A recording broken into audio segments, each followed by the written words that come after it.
Welcome to Space Cadets Collection, established in 2010.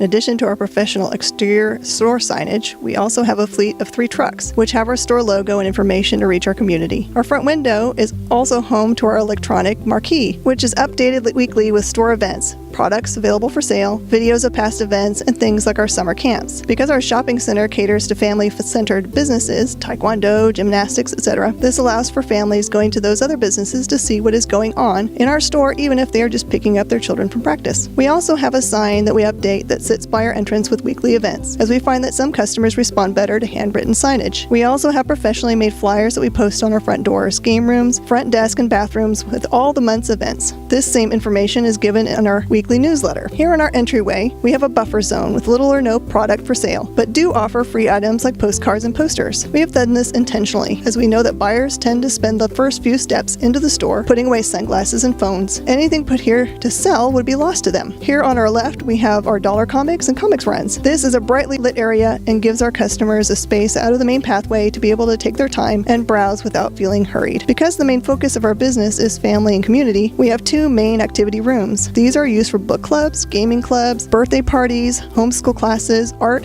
Boy Scouts activities, and much, much more. We use these spaces to great effect for major events such as Free Comic Book Day, where we raised $660 in cash and gathered 22 boxes of canned goods for charity, Con in Your Store, HeroClix Regionals and Championships, Pokemon League Challenges and pre-releases, and Extra Life, a 24-hour gaming event benefiting Texas Children's Hospital where we raised $4,500. Because most of our store fixtures are on wheels, we can also regularly rearrange our space to accommodate each event's needs. Here is our main space. Our comic book section is separated clearly into new comics on red racks, graphic novels in red shelving, and back issues along the back wall. We have an end cap of comics that we offer to our customers as 100% returnable. This has increased our ability to get our customers to try out comics they might not otherwise, and has resulted in only 5 returned comics in the last 6 months. Our new comic racks house all currently running comic series that we carry. A huge number of our comics are from independent publishers, as we find that our customer base currently is more drawn to them, and there are plenty of amazing comics to recommend from these companies. We place the newest comic in front of each section, but leave the preceding comic behind it on the rack so customers who are a bit behind can find them easily. Our graphic novels spend their first week on our new trades end cap and then rotate into our graphic novel section, which is separated by company and alphabetized. We have large displays that we change regularly where we highlight a comic company or comics which are related to a movie or pop culture event. We find that it helps keep things fresh and new and puts things in front of customers they might not have otherwise seen themselves. On our large focus wall, we change out themes regularly. As we are approaching convention season, we have populated this wall with comics made by writers and artists attending local upcoming conventions. Behind the counter, we have some of our more valuable and popular books so they're easy to see and protect. The variants that we receive each week with our order are put here for a week-long silent auction for our customers, so that those that work during the week have a chance to acquire the rarer books. We found this to be the fairest way to sell our variants. We have written our own pullbox system program which allows us to easily add and drop comic titles in our computer. We're also developing an app which will allow our customers to add and drop titles right from their digital device at any time, day or night. By our register, we keep some of our best sellers and items that we want to suggest to sell to our customers. We also sell drinks here in addition to food in our main game room. From this point in the store, we are entering original store space. We added this space you've just seen in 2014 when it became clear that the customer demand wanted more comics and space to enjoy them, and moved all comic related items there so that they were the first things that you encountered when you used our new entrance. This is our gaming and toy sections. To the left here is an area that we are building out to include a larger area for our table and miniature gaming lines. We feel a huge need in our community by offering to sell our customers items on consignment. We currently have 500 consigners from 5 states, which is why we have such a big selection of comics, toys, and other collectibles. We also buy directly from NECA, Tomy, Funko, and through distributors, all the other major toy lines. Customers wanted a way to support small business and avoid the mall and big box stores, so we gave it to them. Our toys are organized in aisles with street-style aisle signs clearly indicating where to find them. We are currently working with Global Holdings, a distribution company, as an advisor for future toy lines and licenses. This relationship allows us to have access to these lines before any of the big box stores. We have a second register here on the other side of our long wraparound front counter. Here in the center of the store, you see our table game and kids section. All of the books here are aimed at an all ages audience. We also have some construction type toys for kids that need something to do while parents shop and a comfy place to sit while doing it. The games and other items along this left-hand side are also aimed toward kids. On the other side is our ever-growing table game section. We often host game designers and creators here to do demonstrations of their games and beta test some of them with our customers. That's everything that happens inside the store, but we have a huge community impact. We participate in local parades, Healthy Kids Day, children's festivals, Montgomery County Book Fair, a joint effort with the library. We have started a yearly convention with the library itself, go to schools and help them fundraise, teach classes at events like Math and Science Night, and help local comic conventions by helping on their planning committee and getting guests for the con. We have global reach through social media, creating relationships with writers and artists and posting reviews and sharing important industry news with our customers. Our owner has published important industry-related articles in Bleeding Cool and contributed to many articles in Sketched, as well as contributing to reviews in 13th Dimension. She has also been a speaker and guest at the Diamond Retailer Summit and at San Diego Comic-Con. The most important thing we do, though, is impact people's lives. We give our customers a place to belong and be part of a family. We are listening ears and warm hugs. If we can continue doing that, then we have done our positive part in this industry.